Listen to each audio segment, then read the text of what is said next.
have reached your Tuesday night motivation. Yes, it is Litvak Leadership Live, and as you can tell from behind me, I am on the road, but that does not stop me from bringing you the best talk in personal improvement, significance, and faith. Today, we've got a tremendous guest, Brian Monahan, and we are going to be talking about scrutinizing feedback. Yes, and the whole camera thing, but I'm going to stop talking about that. Scrutinizing feedback and the motivation of others. I could go on about that for 45 minutes, so I thought best to have Brian to come on with me so I do not out myself too much. But before we bring Brian on, if you have not liked Litvak Leadership on the social media listed below, what is your problem? Right now, where you are, hit like, ring the bell, follow, so every time I post, you get information. Our website will be up soon. We are going to have all kinds of treats there for everybody. This is our 167th interview. All kinds of wisdom, understanding, and knowledge we've been able to glean from people that we're going to be sharing in one place on the Litvak Leadership website. So without any further ado, let me bring out my friend, Brian Monahan. What is happening, Brian? Great to be here, Sean. Wonderful. Congrats on 167. And, since we're doing feedback, I'm not going to do any feedback on your camera. And you said we're not going to talk about it anymore. No, looks not great. I'm just going to keep staring at it. You're rocking. It looks wonderful. It's a beautiful thing. And I like the lights behind me. It's different than the green wall with the picture of, no, it'd be on this side. No, it's on this side. George Washington crossing the Delaware. So Brian, tell me, as we were texting back and forth, or maybe it was messaging on LinkedIn, you said this is your 5th appearance. Yes, as best I can tell on the data on Litvak Leadership on YouTube, this will be my 5th episode. And so, is it a green jacket, gold jacket? Is that coming FedEx? I am going to have to do something for my visit guests, because some people have just been here more than others. We're not going to bring up Eric Bam. I'm sure he's been on here 400 times and his opinion. Well, he says it's 7. So 7. You're only 2 behind him. All right. Well, we're going to catch up. It's going to be good. And again, I think we're going to have you and Randy on here talking about trade shows one day. You from putting it on and him from the experience on the floor. All right, let's talk about scrutinizing feedback and the motivation of others. Let me ask you, or do you want to answer the question, or shall I answer it first? Have you ever received feedback from someone where the feedback was completely driven by their personal agenda? I'll go first. Okay, you go first. Because I got a great story. You go first. No, I actually, a life-changing moment for me in the middle of this pandemic was, as you know, and we talked about trade shows. I work in an industry, live events, that we completely shut down for a good 30, 60 days with no income. Took us quite some time to kind of retool where we were headed, move virtual. Everybody was kind of in each other's crawl, so to speak. We were all concerned about our livelihood, and there was a little meeting had with some coworkers, and me being on the leadership team, I took a little bit of heat, and some of it rightfully so, and some of it was, I'm going to chalk it up to just sheer fear. But some people were concerned about where we were headed as a company and what the viability of our product was when we couldn't do business. And so, it was quite intimidating to be called out by your team and saying, what are you going to do about this? And how are we going to survive as a company? And what did they think of virtual at that point? Yeah, we didn't have a clue really what we were getting into, to be quite honest. We thought it was a temporary part of our life that was going to go away in a few weeks. And as you know, about 18 months later, we were still going strong in that world, in that Oh yeah. space. And the great news is it's become an actual additional revenue stream for the company. And it's a whole nother product that we can offer to our clients. So there's some great that came out of it. But just, the agenda was a tremendous, you ask what was the agenda of those other people, and they were just coming from a point of tremendous fear. And fear is a major motivator, and it definitely clouds thinking. And so I would like to say that of the things that were brought up, it's hard to admit 50% of it was probably true and 50% of it was not true. I probably can't. But as a leader, you can't always go into defending yourself. And that was very hard. Yet, as a leader, to be able to just have to basically gulp it down and walk away and sift through. As a leader, I think that's the thing. You have to be able to sift through what's coming back at you and ask yourself, okay, what's relevant? Where's this coming from? How am I going to address it? Perception is reality when it comes to other people's opinions. It's not coming generally from a stance of maliciousness. It's just coming from a perceived reality. And so you have to remind yourself that despite it may be the wrong perception, to them, it is the right perception. And so how do you deal with that? How do you respond in kind and say, what you may be seeing may not be true? Right. However, I understand where you may have come to that conclusion.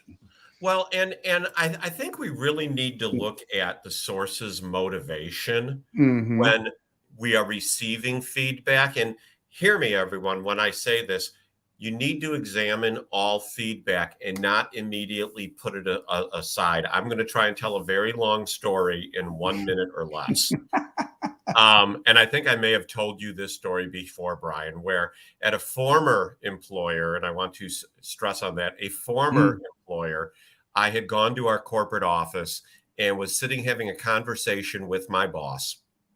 And he said, hold on, one more thing. And then he hit a button on the phone and he called in an individual that I will refer to as his most trusted first lieutenant, basically someone who ran another division within the company but reported to him. And when this individual came in the office, the two of them proceeded to say that while I was on vacation, they had spoken with all of my direct reports. As a matter of fact, my direct reports had reached out to them and said how much they hated me and how I was a tyrant and they just didn't want to work for me anymore. And additionally, the rest of the executive team felt that way too.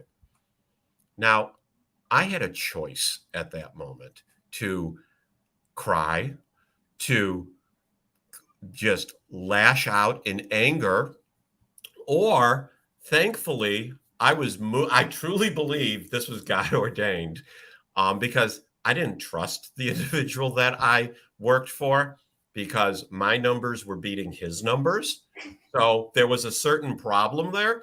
And I said, thank you so much for giving me this feedback. I'm going to go talk to all of those people. And he was like, whoa, you don't need to do that. You just need to do something about it. I said, no, the first thing I need to do is go talk to all those people and see where I have failed them and how I can make it up to them. And do you want to know the most interesting part, Brian? Absolutely. Yeah. I don't know if that was rhetorical, but yeah, they all told me that they didn't know what I was talking about. They had no conversations. Now, you would think of this group of 10 people, one of them would have told me, yeah, you're an ogre. I hate you. Someone would have had the, gumption to do that. Wouldn't you think at least 1 out of 10 would have done it? Am I that overbearing that people cower in fear and say, oh, I can't tell you what I really think? Is that what society has come to? I don't think so. What do you think, Brian? No, I mean, I think obviously somebody was setting up a story for their own benefit. And I do believe, should those people have actually had that they would have probably said, okay, this is an opportunity to open up the conversation. Somebody's already done the hard work. If I were in that situation, I would be like, oh, that's great. Somebody's already opened the door. I don't have to break the bad news to you. But it sounds like this person definitely had an ulterior motive. And, and I bring it up because I think it's fear of people comparing themselves to others and not looking as good as they think they can, when instead, everyone is compared to each other, but shouldn't we just be being compared against what the workload is, what the objective is, and shine on our own without having to put someone else down? Absolutely. Is that realistic in today's world? I don't know if that's the case, but I do think, not to shift to my situation, No, but please do. As a scenario for us, we had to lay off 50% of our workforce due to that particular downturn. We lost 90% of our business in short of 10 days as a business, since we were essentially outlawed to do events for a period of time. So what I think happened is everybody was asking themselves, well, how do I compare to the other people left on the ship per se? Yeah. And so it became, well, I am going to make sure that my case is heard for what my value is to the organization, and at the possible detriment of others. So I do think that happens. Possibly this person for you said to themselves, well, maybe there's not enough room for both of us. And that was a way to protect themselves. I'm not saying it's right. Right. Oh, absolutely. But it definitely is something that builds up. One thing I do want to touch on that you were saying is that you reached out to the individuals when it came to feedback. And I think, as we talk about this from a leadership, an organizational model, I think that's really important. And that's one thing that I've tried to do is anytime I get feedback from somebody representing a group, I try to then get back with the individuals and have a direct conversation with them and find out what their version of it is, because everybody's going, it's like telephone. They're going to hear it through their lens. They're going to give me the message from their lens. Now, it does become challenging when you are in a leadership role and you are senior and ranked to some of the people you need to talk to. And so, sure. That's actually been my biggest challenge, as I'm one of the senior leadership at the company, at a company I grew up in. So a lot of the people I work with are my contemporaries from 20 years ago. Oh my. And I've grown up in the business with them. So there's a lot of relationship history. There's also a lot of other scenarios, but I also had to be careful not to present a heavy hand in that seeking of, hey, I just want to check in. I heard X. I couldn't do it from a stance that would say I'm exerting pressure on you as a senior leader. So it becomes very challenging. And there are certain things that were said that I've just let go. I've said that I'm not going to address this. I'm going to let it ride in the past. I'm going to move forward. And that's been my only path forward. Senior leaders who I have a more even relationship with, I did seek them out and say, hey, here's what I experienced. Here's what I've heard. Here's what I've worked on. Are we on the same page? And that's been very helpful. It's actually created bridges to the relationship, and we've gotten onto terms that allow us to move forward. Now, as I mentioned before we chatted, our business is booming. As bad as the business was with the pandemic downturn, our business has rebounded equally as good moving into the future. So, and that's great. Congratulations. Thanks. So that creates a whole nother set of operational problems for us to deal with. But we're very excited about being on the other side of a very challenging time that we made it through, and we've recovered, and we're moving back into being able to deliver the kind of product we're looking for, and our relationships are better. So when you get feedback, like, looking at the example that I gave you, although it was a bunch of hooey, the feedback that I received, I still took it and chewed on it for a while because I know I'm type A. I know I'm an extrovert. I know that when um, I have a mentality of being an underdog, so I end up pushing a little bit harder sometimes than I should. Today, I'm traveling, and when I went to go get my rental car, they had no record of me making a reservation, although I had all the emails to show them the confirmation and everything. And I was kind of direct with the guy. I wasn't rude, but he knew he was giving me a car one way or another.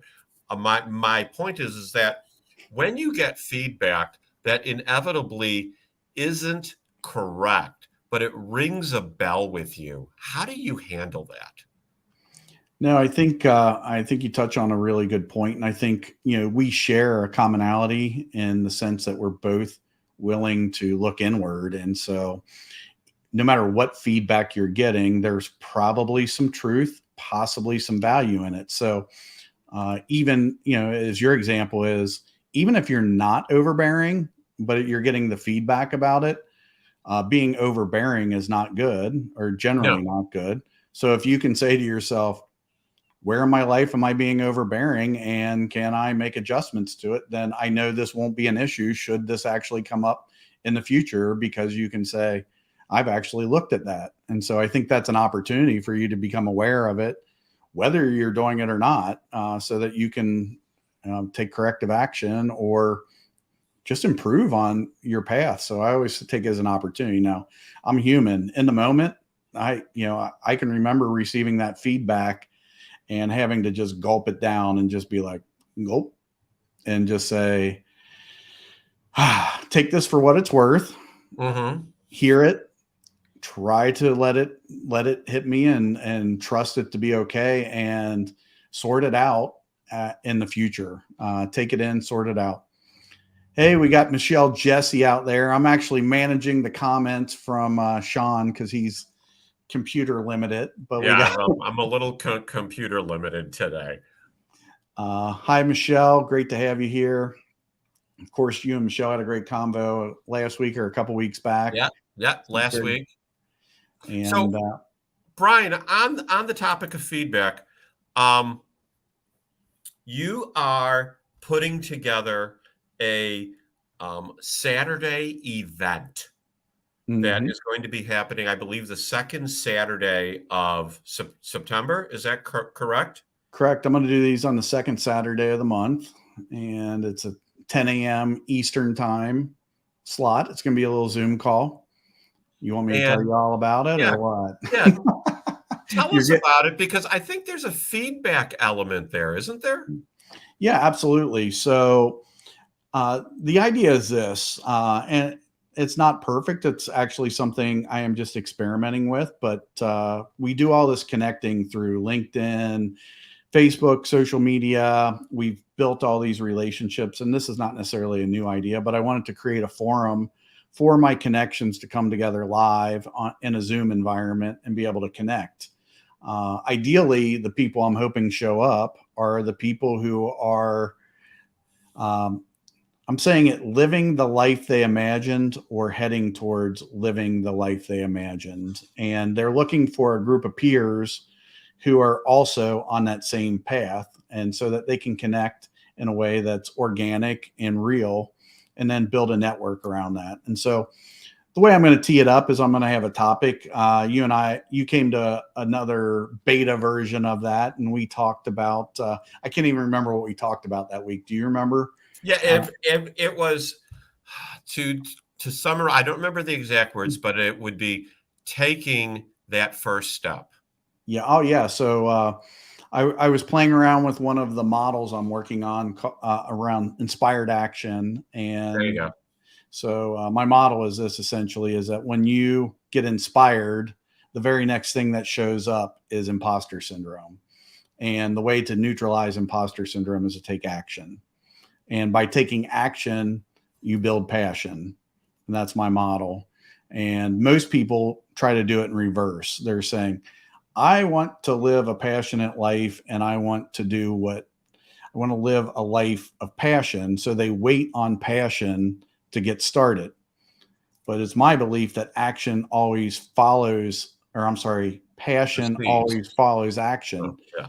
Action needs to follow inspiration. And so that was kind of the premise for that. That was the talking point for that day. And you stayed on the call, and 3 or 4 of us were on there that day. And we talked about how that related to your life and how you were approaching Sure. your goals. And so I'm going to pick topics like that. So we'll talk about something I'll probably call personal passion project. So what's your personal passion project? What are you working on right now that you want to grow? And so, and then we'll prompt that, and then I'll probably go into some breakouts and allow people to connect for a little bit. People, if you're interested in joining Brian, I know I'm going to sign up for this for Saturday, September 9th at 10 a.m. Eastern. I've put his email up there. Please email him there, and let's see what kind of group comes together. Whether you're watching this live now or on replay, email Brian for 10 a.m. On the 9th of September. Brian, what is the charge for this? I think it's the 10th of September. 10th of September, okay. Saturday the 10th. There's no charge for this right now. In the future, I may charge. It may become like a mastermind club of sorts. But right now, we're just testing it. That's one of my principles in life, is that I just test things live. And so we're making it up as we go and seeing what brings value. So in 6 months, it could be a whole different program. But for now, we're just going to get rolling, see what value we can deliver, and inspire people to take action in their life. So I want to throw a scripture up here after we look at the comment. There you go. There you go. Right. I've graduated from bedazzled Brian to bourbon Brian now that Brian. I'm of age. So I love this scripture: forsake foolishness and live, and go in the way of understanding. And I want to bring that scripture around to scrutinizing the agendas from the feedback of others, and then meld this with imposter syndrome. All of us have times in our lives, just like you talked about, when we have this great vision, this great plan, and then that little voice starts going. Where's that coming from, Brian, in your opinion?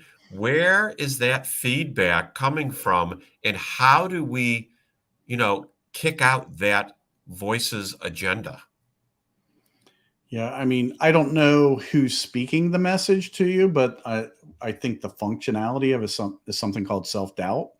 And I believe that the moment that you consider an idea or you're inspired, that imposter syndrome kicks in, and your mind starts telling you, I don't think you can do this. I don't think you have what it takes. So it is your mind talking to you. And I think the way that you overcome your mind is you have to slow down and get clear about where you're headed, and know it in your soul, know it in your spirit. And that will help you get on the right path. And so that your mind is not driving you, it's not telling you can't do it. Because the truth is, most things that you're inspired to do, you will be able to do, should you set forth on the path that you need to take. So when you talk about knowing it in your soul and in your spirit, to me, the soul is your mind, your will, and your emotion. And your spirit is, I believe that we are a spirit, we live in a body, and we have a soul, a mind, a will, and an emotion. When you say know it in your spirit and your soul, what exactly are you referring to? Yeah, I would say that I probably merge spirit and soul to be meaning the same thing. Okay. I would say it's your inner knowing, it's your internal fire inside of you. It's that it's whatever the drive is inside of you that makes you be alive. It's whatever brought you into this world. I believe that we all have asked to come here in one way or another. And so whatever that purpose you have is what that your soul and your spirit's trying to bring to reality while you're here on this earth. So you said something really interesting that I want you to elaborate on. And I know Sure. we're kind of chasing a squirrel, but you said we all asked to come here. Did I hear you right? Yep. Explain that to me. That.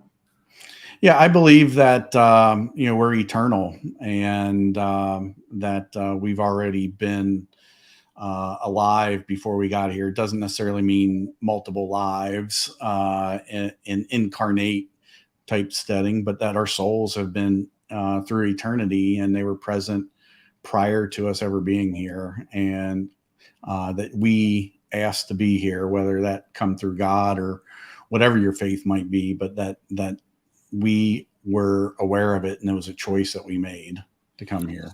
So and it's interesting because this is where you and I know that we agree to disagree, but we're both spiritual people. In Jeremiah, it says, I knew you before you were formed. Mm-hmm. And there is a definite eternality. What's the word I'm trying to say, Brian? Eternalness?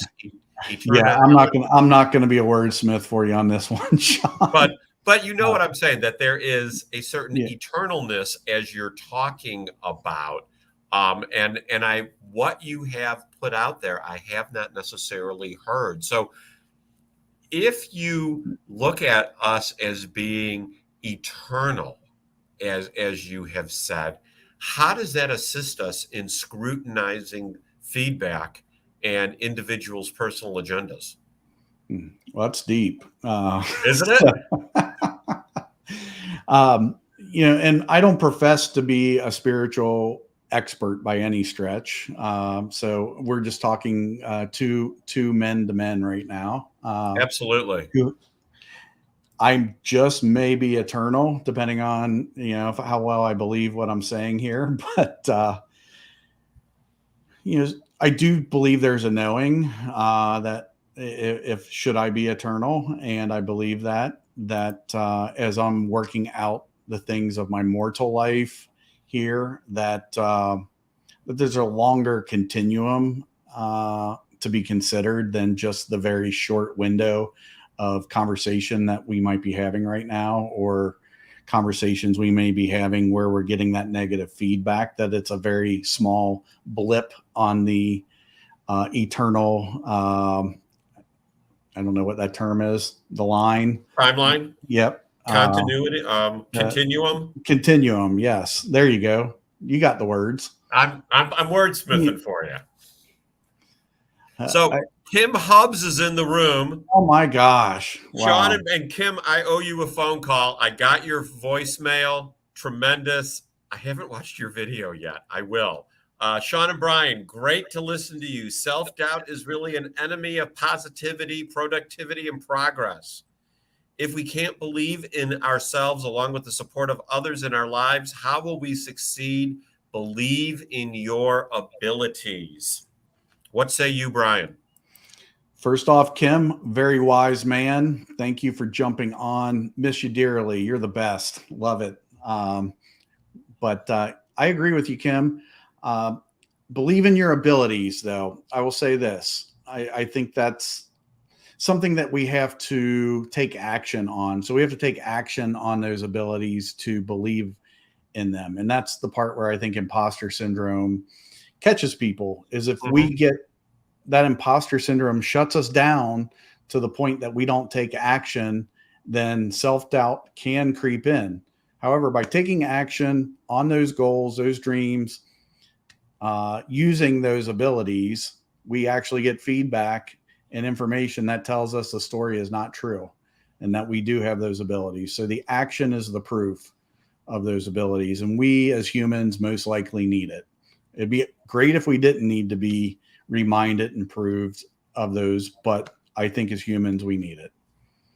And I will throw it over to you now before I give a final comment as we wrap up. We've gone 31 minutes, shockingly.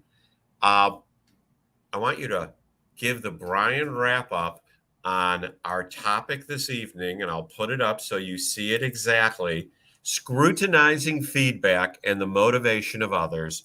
How do you tell everyone, Brian, they should engage with that? Well, first off, I'm going to say the word scrutinizing is very rough. And so, uh, but I'm glad that we went down that path. But I would say that I encourage you to embrace the feedback that comes your way and consider it a gift. Feedback is a gift. When people can give you honest feedback. Now, we've talked about people who aren't always on a high agenda, Right. but for the most part, most people are good-willed, and I would expect that the feedback is in good nature, and it's taken a lot of courage for that person to come forward with that information. And so I would honor that courage in that person, find the truth in it, consider there's some blind spots, and ask yourself how you can be a better person with the feedback you received and to make a difference in your life and make a difference in others. And that would be my recommendation, is always consider the feedback a gift. That is awesome. Brian, thank you so much for being on the show today. Brian Monahan, philosopher, speaker, coach, and event professional. There's his contact information for the second Saturday in September at 10 a.m. Email him. He will send you what you need so you can participate. So going to throw out a scripture, and then I've got a special announcement that I haven't told anyone about, but I need to find this here in my list. Here we go. Give instruction to a wise man, and he will be yet wiser. Teach a just man, and he will increase in learning. So excellent.